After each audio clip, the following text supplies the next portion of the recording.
जळगाव मधली एक धक्कादायक घटना आहे। एका महिलेवर दोघांनी अत्याचार केला। तिच्यावर अत्याचार करत असताना आजूबाजूला असलेल्या तिच्याच समाजातल्या काही लोकांनी, ज्यामध्ये अल्पवयीन मुलांचा सुद्धा समावेश होता, त्यांनी तो व्हिडिओ काढला, तो व्हिडिओ व्हायरल केला, आपल्या स्टेटसवर सुद्धा ठेवला।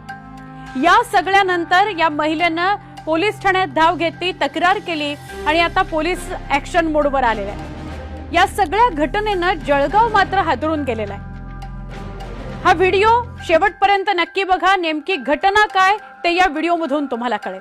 नमस्कार, मी सुवर्णा, तुम्ही बघताय न्यूज 18 मराठी। घटना जळगावची 2 जूनची। देऊळगाव कापूसवाडी रस्त्यावर ठांबर्डा नाल्याजवळ एक निर्जन जंगल आहे। या जंगलात ही महिला, 40 वर्षांची ही महिला आहे, आपल्या मित्रांसोबत फिरायला गेलेली होती। त्यावेळी ती फिरायला गेलीये म्हटल्यावर तिच्या समाजातल्या काहींना ही गोष्ट लक्षात आली आणि ते त्या ठिकाणी गेले।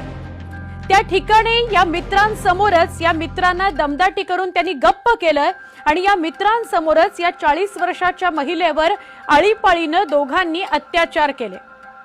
इतर जे या दोघांबरोबर, म्हणजे या दोघांनी ज्यांनी अत्याचार केले, या दोघांबरोबर जे आलेले इतर होते, समाजातले सगळे इतर त्यांच्याबरोबर आलेले, त्यांनी या घटनेचा, तिच्यावर होणाऱ्या अत्याचाराचा सगळ्यांनी आपल्या मोबाईलमध्ये व्हिडिओ काढला।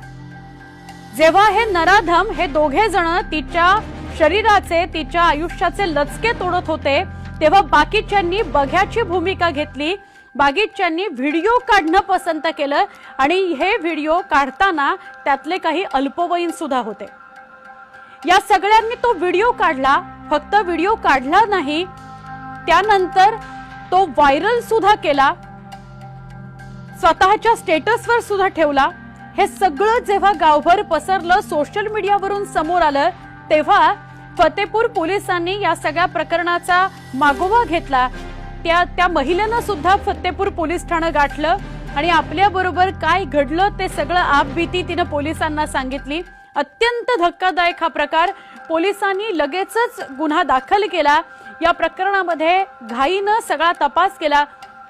ही घटना 2 तारखेला घडलेली आहे, 2 जूनला, आणि 2 जून पासून आतापर्यंत वेगानं तपास करत सगळ्या गोष्टी समोर आल्यानंतर 14 जणांना या प्रकरणामध्ये अटक करण्यात आलेली आहे। मुख्य आरोपी 2 आहेत, ज्यांनी तिच्यावर सामूहिक अत्याचार केला, पण त्याच्या व्यतिरिक्त जे बघे होते, ज्यांनी तिचा व्हिडिओ काढला, तो व्हिडिओ व्हायरल केला, तिची बदनामी करण्याचा प्रयत्न केला, तिला ब्लॅकमेल